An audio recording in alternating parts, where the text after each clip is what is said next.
So I was asking a couple colleagues that I work with to check out the book ahead of time and also to send me a few questions that I could ask on their behalf. Oh, cool. And my friend Heather beat everybody else to the punch, and she sent in this question.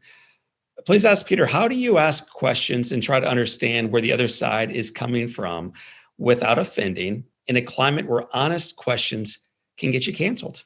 Yeah. Oh, that's a great question. So glad she asked it. So increasingly, I've stopped asking political questions altogether because they really can be used more to signal, what side you're on versus who you are and what you're about. And so there's a lot of really good books on questions. John Maxwell's got a fantastic book on questions. I've got a spreadsheet now where I just collect questions. And so now when I meet with somebody, rather than saying, hey, what do you think about the election? I can say, what did you learn about your partner during the pandemic? And I can get a sense of really who they are rather than what tribe they belong to. Mm. Now, if I do find a good thought partner, who's someone who has a different opinion than mine, I usually will set the table. Here's how I set the table. Hey, I would love to ask you some questions about what you believe. But before we get into it, first of all, I want you to know the following. I have no interest in changing your mind. And please don't try to change my mind. And number two, I have no interest in winning. People debate to find out who is right. People have discussions to figure out what is right. And so I want to have discussions to figure out what is the best policy or the best idea or another insight, not to make anybody wrong. And with those two or three little principles. The difference between a discussion and a debate. Yeah. So debates, we see debates on TV, and so that's kind of what we model, and we think we're supposed to do it that way. And that's not how we used to do it. We used to be able to have discussions around religion and politics and society and social issues and news, because we were just trying to figure out what's going on, not trying to beat somebody with our enhanced social status because they're on the wrong side and we're on the right side. So I've been asking you a whole bunch of questions. I'm going to ask our listeners a question, and then I'll have you weigh in a little bit. But the question to our listeners is this. I hope, by the way, you're sitting down when you hear it. Are you a bigot? Are you a bigot?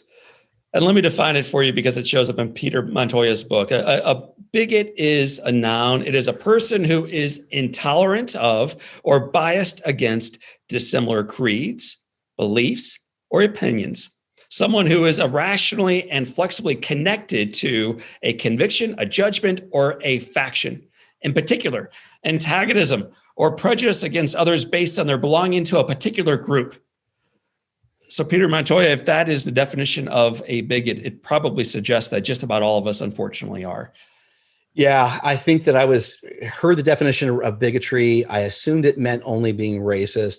I think I'm one of these people who goes and looks up word in the dictionary. And so I pulled that word up. I looked at the definition and I realized that I was a bigot, that I had shamed and shunned people based on their religious, political, or social preferences.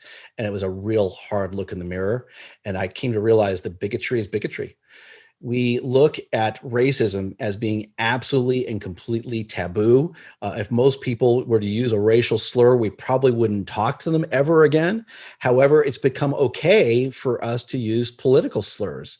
We can call somebody a blank tard or an extremist or a racist or a kook or an idiot or a fool.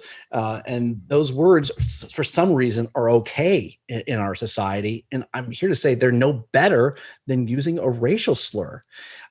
Every time you slur another American, even if it's in your own mind, just in your own mind, you really are helping our adversaries.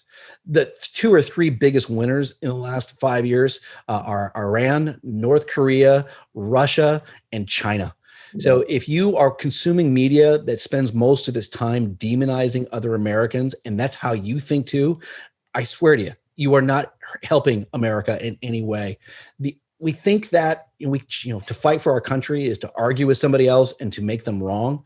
The only way to change somebody else's mind is through a relationship. It's by getting close to them, empathizing with them, understanding their point of view, and having enough time with them that you get to share yours. Arguing is by far and away the worst way to try to change somebody's mind.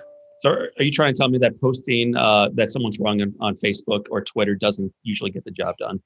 It does not. I mean, all that really serves to do, the only reason that when you do that is to get a bunch of people saying how right you are and making you feel good about being an extremist. And that's the good news about being an extremist, is you get to imagine that all the bad things in the world are on the other side and that you are on the good side by making them look bad. That's what extremist behavior looks like, is when you post things solely so you can get people saying how great and wonderful you are and giving you likes. If you are more committed to national unity than partisanship, please check out my book, The Second Civil War, A Citizen's Guide to Healing Our Fractured Nation. My book will challenge you to improve your relationships with friends and family. Click the link in the description below.